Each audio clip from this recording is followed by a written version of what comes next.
વરસાદ આવે અને ભજીયા ખાવાનું મન થાય તો આ નવા ભજીયા તમે જરૂરથી ટ્રાય કરજો.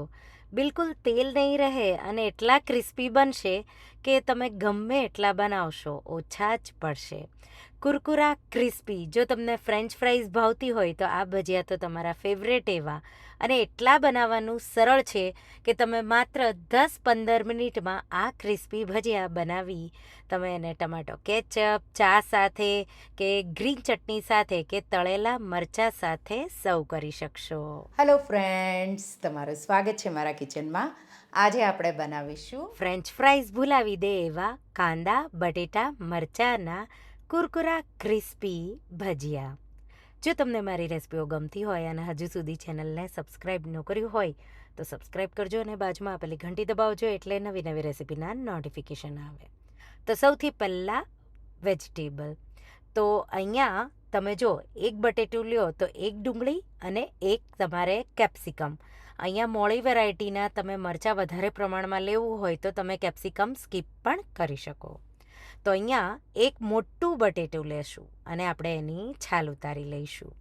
તો અહીંયા બેટર તમને જેમ જેમ જરૂર લાગે એમ એમ જ એનું જે મિશ્રણ છે એ રેડી કરવાનું છે. એટલે પહેલેથી અગાઉથી તમારે બધું નથી રેડી કરવાનું. તો અત્યારે હું એક ડુંગળી, એક કેપ્સિકમ અને એક બટેટું આ રીતે રેડી કરી લઈશ. તો બટેટાની છાલ ઉતારી લેશું અને ડુંગળીના ફોતરા કાઢી લઈશું અને કેપ્સિકમને એકદમ ઘસીને વોશ કરી લઈશું.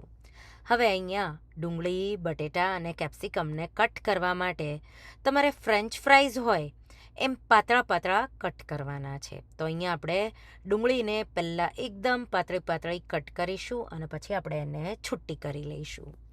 એ રીતે આ રીતે ડુંગળી કટ થઈ જાય એટલે કેપ્સિકમ એના પણ આપણે પાતળા પાતળા સ્લાઈસ કરીશું.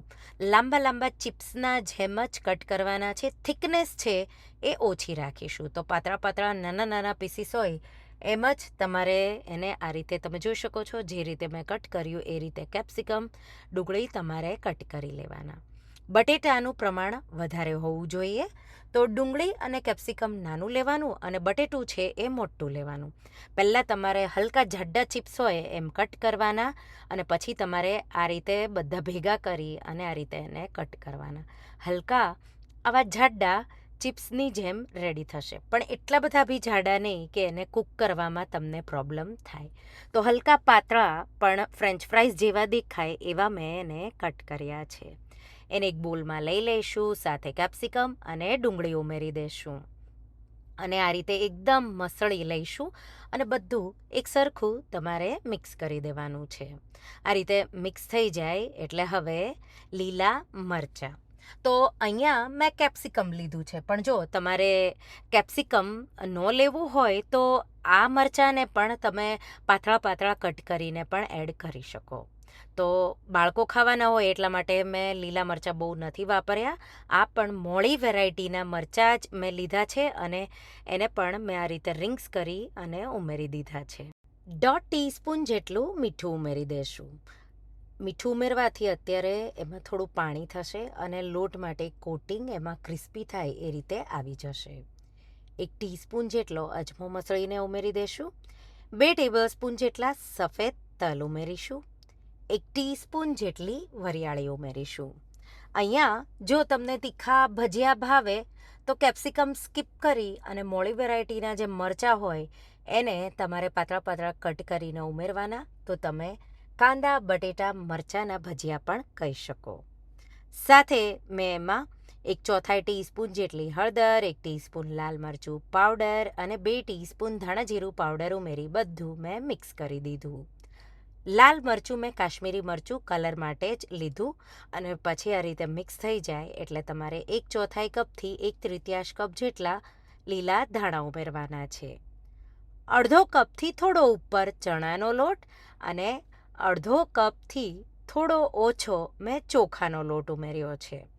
લોટ છે એ આપણે જરૂર લાગે એટલો જ ઉમેરવાનો છે, વધારે નથી ઉમેરવાનો. તો આ રીતે થોડો થોડો લોટ તમારે એકસાથે ન ઉમેરવો હોય તો છાંટતા જવાનો. માત્ર એક કોટિંગ આવવું જોઈએ. હવે આ રીતે એક લીંબુનો રસ નીચોવીશું અને આ રીતે લોટ કોટ થઈ જાય પછી જ તમારે 2 ટેબલસ્પૂનથી 3 ટેબલસ્પૂન જેટલું પાણી છાંટવાનું છે. પછી મિક્સ કરવાનું.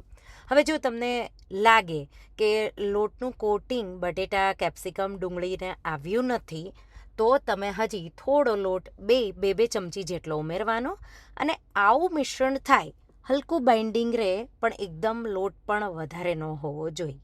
જો વધારે લોટ હોય તો ક્રિસ્પી બિલકુલ નહીં બને, તો એ પણ તમારે ધ્યાન રાખવાનું. આવું બાઇન્ડિંગ આવે એટલે મિશ્રણ તમારું તૈયાર છે.